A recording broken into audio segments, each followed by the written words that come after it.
السلام عليكم ورحمة الله تعالى وبركاته، حبايبي في كل مكان وفي كل الوطن العربي الحبيب. زي ما انتم شايفين النهارده اهوت، انا هنجل شتلة الطماطم اللي انتم شايفينها ديت لانها كبرت. فانا اشتريت لها النهارده ايه، قصيص بلاستيك.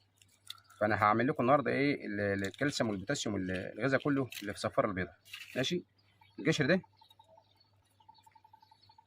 احنا استفدنا منه قبل كده وعملناه اللي هو ده، طحناه الطحين اللي انتم شايفينه ده. خلاص النهارده انا هاخد البياض اللي انتم شايفينه ده كده هنشيله، وهاخد الصفار بعد ما سلقت البيضه، بعد ما تمينا سلق البيض كده زي ما انتم شايفين. هنعملها بدايه يعني كده. بصوا معايا كده، هنفركها في الميه كده. بسم الله الرحمن الرحيم. اللهم صل على سيدنا محمد في الاولين، وصل على سيدنا محمد في الاخرين، وصل على سيدنا محمد في الملأ الاعلى الى يوم الدين. زي ما انتم شايفين اهوت اللي هو ايه الكالسيوم بتاع قشر البيض اللي احنا طحناه. خلاص يبقى انا كده استفدت من صفار البيض. سلكته، مسكت البيضه وسلكتها، وخدت الصفار زي ما انتم شايفين دوبته في الميه كده. حاجات كلها طبيعيه اهيت وكلها غذاء. وخدت القشر البيض زي ما انت شايف، انه حمصته قبل كده وطحنته واهوت زي ما انتم شايفين. مره بنعمله على خل زي ما اتفقنا، والمره دي حرقوا بيه. تعالوا بقى معايا كده ايه، هنخلوا الري دلوقتي. وتعالوا واحنا بنزرع الشتله الجميله دي، هنبدا باللي هي ديت عشان نخلصوها. تعالى معايا كده. المره دي هنيجي يعني حاجه بسيطه، عشان في اخ بعت لي بيقول لي طب انا ما عنديش البلاستيكيه او الماسوره اللي انت بتنقل بيها دي. النقل سهل خالص اهو. انتخب العود الكويس اللي انا عايزه زي ده كده اهو. شايفين الجذور بتاعته دي اهي. كل اللي هعمله انا فحر التربه اهي مجهزه اهي. هنزل بالراحه كده، وهنزل ردم عليها كده بالراحه اهو، وبرفق شويه كده وخلاص. هتشوف اللي بعدها. هنتخب زي ما قلنا كل مره كده بنقولوها، العود الكويس. الشتله انت زرعها في بيتك فما انت شاريها يعني، فانت خد العود اللي ينفعك، والباقي مش مشكله لو رميته اه. شايفين الجذور؟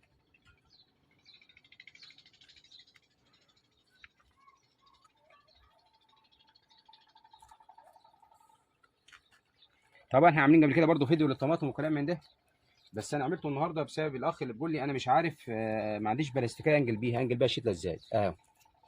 بقلعها عادي خلاص بدايه اهو اهو، واخدها ونجيبها كده. شايفين الجذور اهو.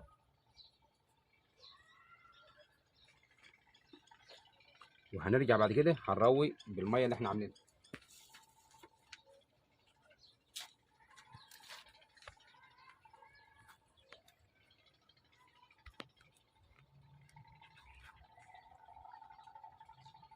تاني معايا كده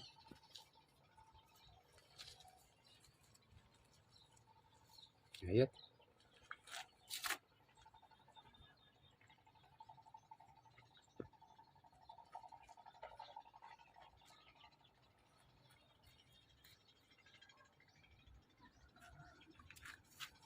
طيب انا شايف ان الشتله اللي هنا ديت ابتدت تصغر.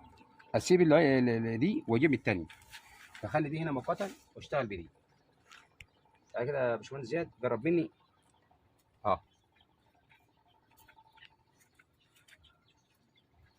وفي اخوات فاضلات طالبين مني، واخوه برضو طالبين مني زراعه اللهم صل على سيدنا محمد فواكه الاستوائيه.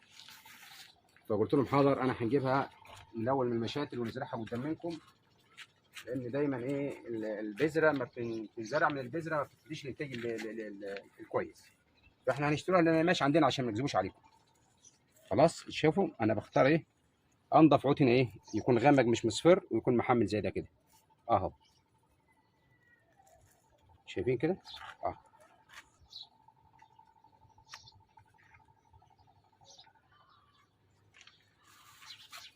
يعني كده العود الكويس الكبير ده اهو هو اللي هنجيبه.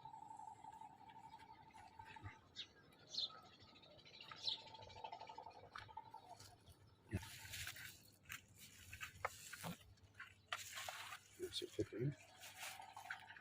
شايفين كده هناخد انا هو ده اهو.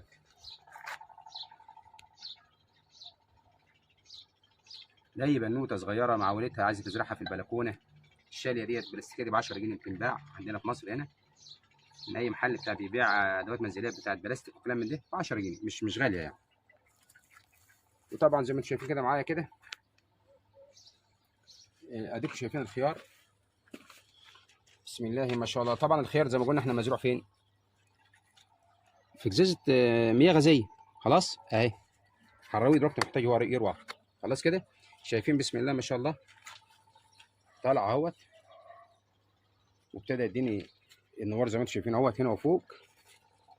خلاص كده والتانية نفس الفكره برضه اهي، رابطها بمسمار هنا اهوت في الجردل، رابطها بالمسمار ده اهي، ازازه ميه غازيه هذا الخيار اهي زي ما انتم شايفينها بسم الله ما شاء الله.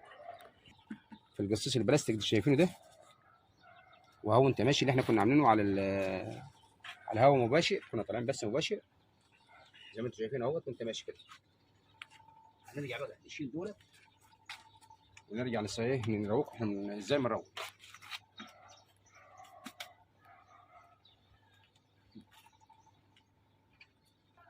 اهو زي ما انتم شايفين اهوت.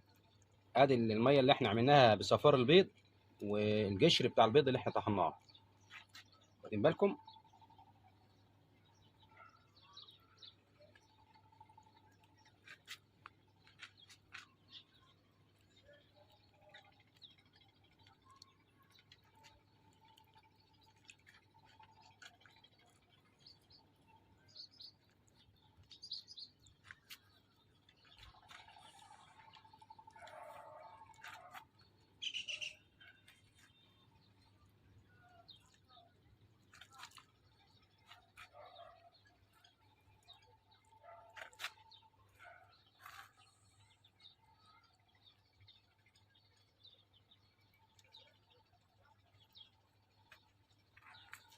هنيجي نروي معاكم هنا ده، بصوا كده الخيار ده هنديله اهو.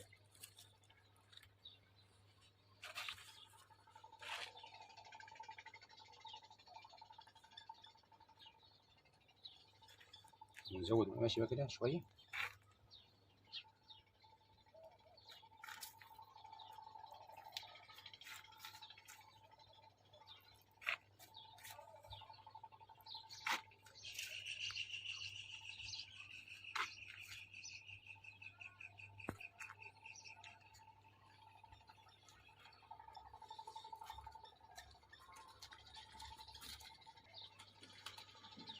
حبايبي قبل ما اختم معاكم بسم الله ما شاء الله زي ما انتم شايفين اهوت الخيار طالع ازاي بقشر البيض اللي احنا عملناه.